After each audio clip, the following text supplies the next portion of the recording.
ಅವ್ರ ಊರಲ್ಲಿ ಅದೇ ಹೇಳ್ತಾರೆ, ಅವರು ಮದುವೆ ಆಗಿ 8 ವರ್ಷದಿಂದನೇ ಅವ್ರ ಫ್ಯಾಮಿಲಿ ಎಲ್ಲ ಬಿಟ್ಟು ಹೋಗ್ಬಿಟ್ಟಿದ್ರು. ಆಮೇಲೆ ಅವ್ರ ಜೊತೆ ಬರುವುದು, ಅವ್ರ ಜೊತೆ ಇರೋದಿಲ್ಲ. ಎಲ್ಲಿ ಕೆಲಸ ಸಿಗುತ್ತೆ ಅಲ್ಲಿ ಕೆಲಸ ಮಾಡೋದು, ಭಿಕ್ಷೆ ಬೇಡುವುದು, ಬಸ್ ಸ್ಟ್ಯಾಂಡು, ದರ್ಗಾ, ಟೆಂಪಲ್ಸ್ ಕಡೆ ನೈಟ್ ಟೈಮ್ ಮಲಗೋದು, ಈ ಥರ ಮಾಡ್ತಿರ್ತಾರೆ. ಅವರು ಯಾವುದೋ ಒಂದು ಟೈಮಲ್ಲಿ ಈ ಸೈಡು ಬರ್ತಾರೆ ಮತ್ತೆ ಹೋಗ್ತಾರೋ ಅಂತ.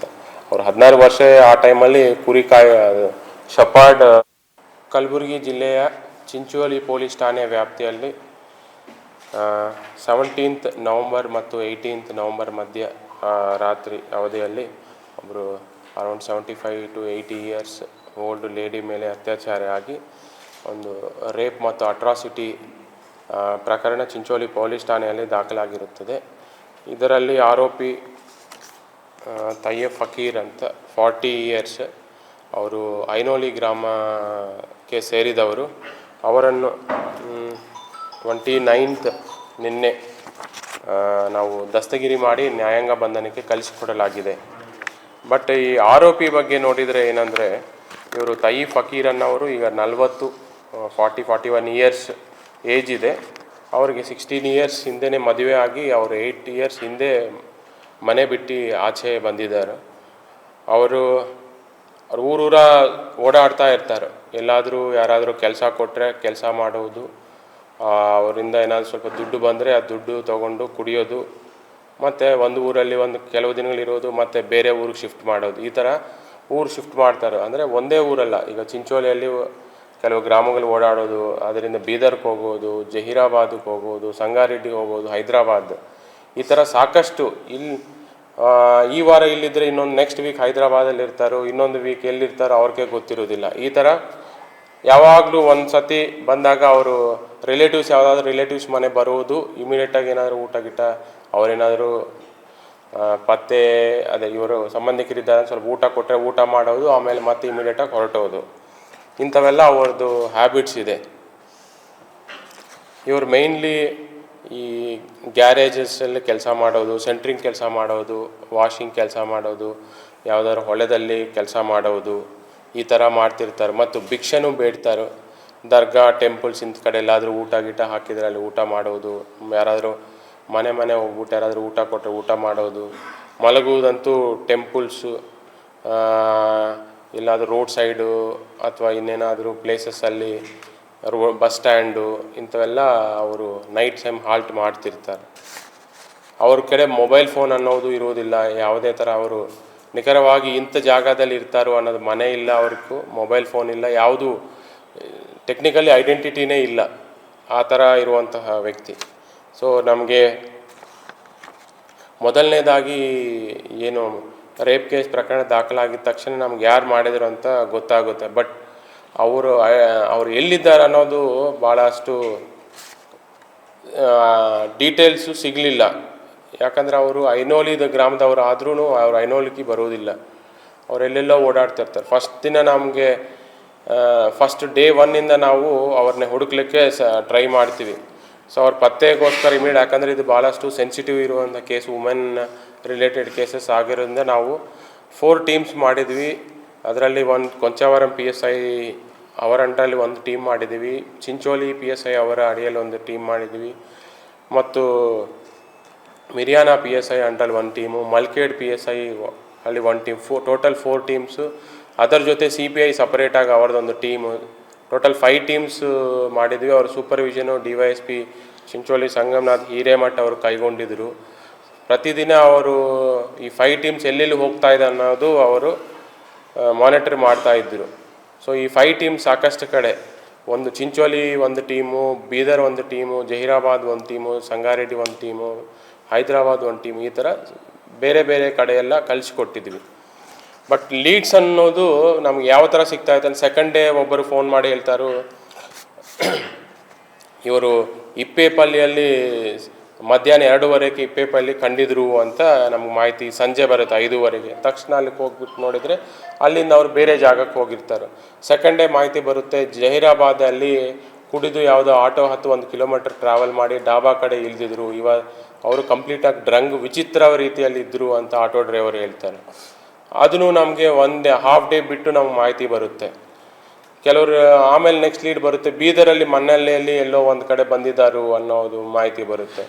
ಅಂದರೆ ಮಾಹಿತಿ ಸಿಗ್ತಾ ಇದೆ, ಬಟ್ ಅವ್ರು ಎಲ್ಲಿದ್ದಾರೋ ಅನ್ನೋದು ನಮಗೆ ಗೊತ್ತಾಗ್ತಾ ಇರಲಿಲ್ಲ. ಆಮೇಲೆ ನಾವು ಅವ್ರ ಪೋಸ್ಟರ್ ಒಂದು ಮಾಡಿಸಿ 10,000 ರಿವಾರ್ಡನ್ನು ನಾವು ಘೋಷಣೆ ಮಾಡಿದ್ವಿ. ಅದು ಕಂಪ್ಲೀಟ್ ಕಲಬುರಗಿ ಜಿಲ್ಲೆ, ಯಾದಗಿರಿ ಜಿಲ್ಲೆ, ಬೀದರ್ ಜಿಲ್ಲೆ, ಸಂಗಾರೆಡ್ಡಿ ಜಿಲ್ಲೆ, ಮೆದಕ್ ಜಿಲ್ಲೆ, ಹೈದರಾಬಾದ್ ಎಲ್ಲ ಕಡೆ ಸರ್ಕ್ಯುಲೇಟ್ ಮಾಡಿದ್ವಿ. ಆಮೇಲೆ ನಾವು ಖುದ್ದಾಗಿ ಸಂಗಾರೆಡ್ಡಿ ಎಸ್ ಪಿ ಅವ್ರ ಜೊತೆ, ಮೆದಕ್ ಎಸ್ ಪಿ ಅವ್ರ ಜೊತೆ, ಬೀದರ್ ಎಸ್ ಪಿ ಅವ್ರ ಜೊತೆ, ಯಾದಗಿರಿ ಎಸ್ ಪಿ ಅವ್ರ ಜೊತೆ ಎಲ್ಲರ ಎಸ್ ಪಿಸ್ ಜೊತೆನೂ ಮಾತಾಡಿ ಪೋಸ್ಟರ್ಸ್ ಎಲ್ಲ ಸರ್ಕ್ಯುಲೇಟ್ ಮಾಡಿ ಅವರವ್ರ ಜಿಲ್ಲೆಯಲ್ಲಿ ಸರ್ಕ್ಯುಲೇಟ್ ಮಾಡಿ ಎಲ್ಲ ಹಳ್ಳಿಗೂ ನಾವು ಸರ್ಕ್ಯುಲೇಟ್ ಮಾಡಿದ್ವಿ. ಆಮೇಲೆ ರಿವಾರ್ಡ್ ಯಾರು ಮಾಹಿತಿ ಕೊಡ್ತಾರೋ 10,000 ರಿವಾರ್ಡು ಕೊಟ್ಟಿದ್ದೀವಿ. ಆಮೇಲೆ ಕೆಲವು ಟೈಮಲ್ಲಿ ನಮಗೆ ತೆಲಂಗಾಣದಲ್ಲಿ ನೀಲ್ಗೈ ಇಡಲೈ ಒಂದು ಗ್ರಾಮದಲ್ಲಿ ಬಂದಿದ್ದಾರು ಅನ್ನೋದೊಂದು ಮಾಹಿತಿ ಬರುತ್ತೆ, ಅಲ್ಲೂ ಸಿಕ್ಕಿರುವುದಿಲ್ಲ. ಬಟ್ ಒಟ್ಟಾರೆ ನಾವು 10 ದಿನಗಳು ಸರ್ಚ್ ಮಾಡ್ತಾ ಇದ್ದಾಗ ಈ ಪೋಸ್ಟರು ಈ ಥರ ಅವ್ರ ಮೇಲೆ ಕೇಸ್ ಆಗಿ ಸಾಕಷ್ಟು ಇದು ಆದಮೇಲೆ ಹೈದ್ರಾಬಾದಲ್ಲಿ ಇವ್ರ ಪರಿಚಯಿಸಿರೋ ಒಬ್ಬರಿಗೆ ಅವ್ರ ಗಮನಕ್ಕೆ ಬಂದು ಈ ಥರ ಪೊಲೀಸರು ಹುಡುಕಾಗ್ತಾ ಇದ್ದಾರೆ ಅಂತ ಅವ್ರ ಮಾಹಿತಿ ಬಂದ ಮೇಲೆ ತಕ್ಷಣ ಅವ್ರ ಮಾಹಿತಿ ನೀಡ್ತಾರೆ. ಹೈದ್ರಾಬಾದಲ್ಲಿ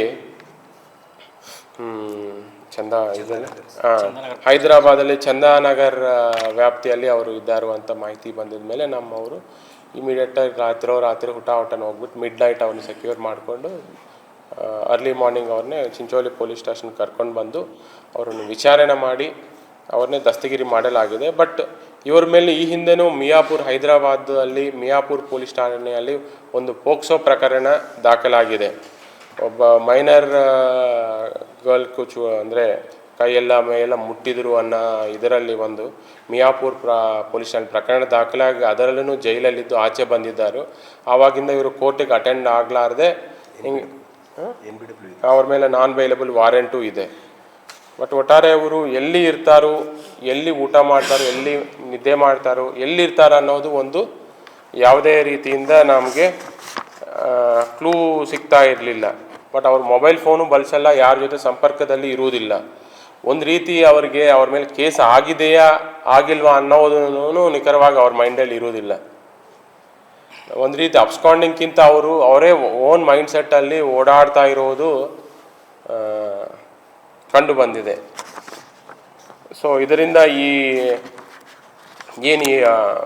ಅತ್ಯಾಚಾರ ಪ್ರಕರಣದಲ್ಲಿ ಆರೋಪಿಯನ್ನು ಪತ್ತೆ ಮಾಡಲಿಕ್ಕೆ ಸಾಕಷ್ಟು ಎಫರ್ಟ್ಸ್ ಮಾಡಿರೋದಕ್ಕೆ ನಾನು ಎಂಟೈರ್ ಚಿಂಚೋಳಿ ಉಪವಿಭಾಗ DSP ಅವರಿಗೆ ಮತ್ತು CPI ಚಿಂಚೋಳಿ ಅವರಿಗೆ, PSI Miriyan, PSI ಕೊಂಚಾವರಂ, PSI ಮಲ್ಕೇಡ್, PSI Chincholi ಮತ್ತು ಅವ್ರ ಜೊತೆ ಸ್ಟಾಫ್ ಭಾಗವಹಿಸಿರುವಂಥ ಸ್ಟಾಫ್ ರಮೇಶ್, ಮಹಂತೇಶ್ ನಾಯಕ್, ಬಾಗಣ್ಣ, ಶಫಿಯುದ್ದೀನ್, ಬೀರಪ್ಪ, ಮಂಜುನಾಥ್, ಅಪ್ಪಾಸಾಬ್, ರಮೇಶ್, ಯಮನೂರಪ್ಪ, ಮಹಂತೇಶ್, ಮೇಘನಾಥ್ ರೆಡ್ಡಿ, ನಾಗರಾಜ್, ವಿಶ್ವನಾಥ್, ನಾಗರಾಜ್, ಹೊನ್ನಪ್ಪ, ಮೋಹನ್ ರೆಡ್ಡಿ, ಭೀಮಣ್ಣ, ಮರಳಿಂಗಪ್ಪ, ರೇವಣ್ ಸಿದ್ದಪ್ಪ, ಮಹಂತೇಶ್ ಸಿದ್ದಪ್ಪ ಇವರೆಲ್ಲರೂ 10 ದಿನಗಳು ಸತತವಾಗಿ ಈ ಆರೋಪಿನ ಪತ್ತೆ ಹಚ್ಚುವಲ್ಲಿ ಅವರೆಲ್ಲ ಎಫರ್ಟ್ಸ್ ಹಾಕಿ ಯಶಸ್ವಿಯಾಗಿದ್ದರು.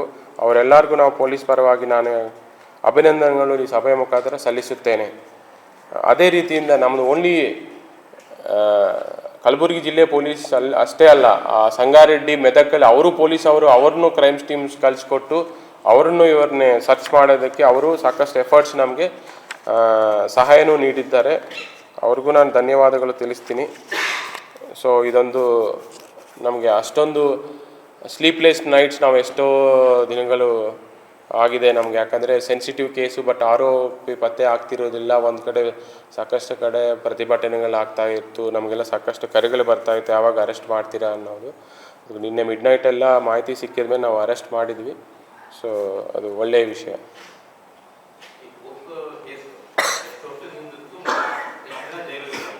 ಅವರು 2019 ಕೇಸ್ ಆಗಿದೆ ಮಿಯಾಪುರಲ್ಲಿ. 2 years ಇದ್ರಲ್ಲ, ಪೋಕ್ಸೋ ಮತ್ತು ಅಟ್ರಾಸಿಟಿ. 2 years ಅವರು ಜೈಲಲ್ಲಿ ಇದ್ದರು. ಅವರು ಅನ್ಯೂಶ್ವಲ್ ಇದ್ದಾರೆ. ಅದು ಸ್ಟೆಬಿಲಿಟಿಗಂತ ನಾವು ಒಂದು ರೀತಿಯಿಂದ ಅನ್ಯೂಶ್ವಲ್ ವ್ಯಕ್ತಿ. ನಾರ್ಮಲ್ ಇಲ್ಲ ಸರ್. ಹಾಂ ಅಷ್ಟೇ, ಈಸ್ ನಾಟ್. ಅದು ನಾವು ಕರೆಕ್ಟಾಗಿ ಹೇಳಂಗಿಲ್ಲ. ಬಟ್ ಅವರು ಮನೆಗೆ ಹೋಗಲ್ಲ, ನೋಡ್ಲಿಕ್ಕೆ ನಾರ್ಮಲ್ಲೇ ಕಾಣ್ತಾರೆ ಸರ್. ಹಾಂ, ಬಟ್ ಬಿಹೇವಿಯರ್ ಒಂಥರ ಅನ್ಯೂಶ್ವಲ್ ಬಿಹೇವಿಯರ್ ಇದೆ.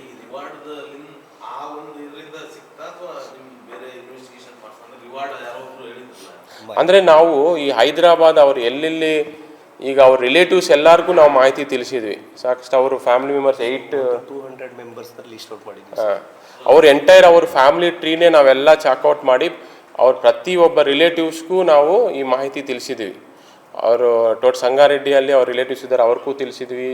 ಹೈದರಾಬಾದಲ್ಲಿ ಇರ್ತಾರೋ, ಬೀದರಲ್ಲಿ ಇರ್ತಾರೋ, ಚಿಂಚೋಳಿ ಕಡೆ ಇರ್ತಾರೋ, ಬೇರೆ ಬೇರೆ ಅವರೆಲ್ಲರಿಗೂ ನಾವು ಅವ್ರ ಫ್ಯಾಮಿಲಿ ಎಲ್ಲೆಲ್ಲಿ ಇರ್ತಾರೋ ಎಲ್ಲ ಮನೆಗೂ ವಿಸಿಟ್ ಮಾಡಿ ಅವ್ರು ಬಂದಿದ್ದಾರೆ ಇಲ್ವಾ ಅಂತ ಚೆಕ್ ಮಾಡಿದ್ವಿ. ಅವರು ಈ ಪ್ರಕರಣಗಳಲ್ಲಿ ಭಾಗಿಯಾಗಿದ್ದಾರೆ ಅಂತ ತಿಳಿಸಿದ್ವಿ. ಅವರು ನಮಗೆ ಪೊಲೀಸ್ ಸಹಾಯ ನೀಡ್ತವ್ರು, ಯಾವುದೇ ಕಾರಣಕ್ಕೂ ನಮ್ಮ ಕಡೆ ಬಂದರೆ ನಾವು ನಿಮ್ಗೆ ಇಮಿಡಿಯೇಟಾಗಿ ಇನ್ಫಾರ್ಮ್ ತಿಳಿಸ್ತೀವಿ ಅಂತ ಹೇಳಿದರು.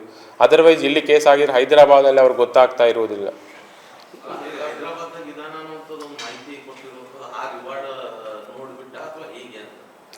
ಅವರು ಪ್ರಕರಣ ಆಗಿದೆ ಅನ್ನೋದು ಅವ್ರ ಗಮನದಲ್ಲಿತ್ತು, ಕರ್ಕೊಂಡು ಬಂದೆ. ರಿವಾರ್ಡ್ಗೋಸ್ಕರ ಅಂತಲ್ಲ, ಬಟ್ ಅಟ್ಲೀಸ್ಟ್ ಅವರು one of the family member ಇವರು ಈ ಪ್ರಕರಣದಲ್ಲಿ ಭಾಗಿಯಾಗಿದ್ದರು, ಪೊಲೀಸ್ ಸಹಾಯ ಮಾಡಬೇಕು ಅಂತ ಅವ್ರು ಮಾಹಿತಿ ತಿಳಿಸಿದ್ದಾರೆ. ಅವ್ರು ದೂರ ಒಬ್ಬರು ಪರಿಚಯಸ್ಥರು. ಪೊಲೀಸರು ಅವ್ರನ್ನ ಕರೆದು ಎಲ್ಲ ಮಾಡಿ ವಿಚಾರ ಮಾಡಿ ತಿಳಿಸಿ ಬಂದಿದ್ದರಿಂದ ಈಗ ಅವ್ರು ಯಾರು ನಮ್ಗೆ ಮಾಹಿತಿ ಕೊಟ್ಟಿದ್ರು ಅವ್ರಿಗೆ ಈಗಾಗಲೇ ನಾವು ಅವ್ರ ಕಡೆ ಪೊಲೀಸ್ ಅವರು ವಿಸಿಟ್ ಮಾಡಿ ಅವ್ರನ್ನ ವಿಚಾರಣೆ ಮಾಡಿ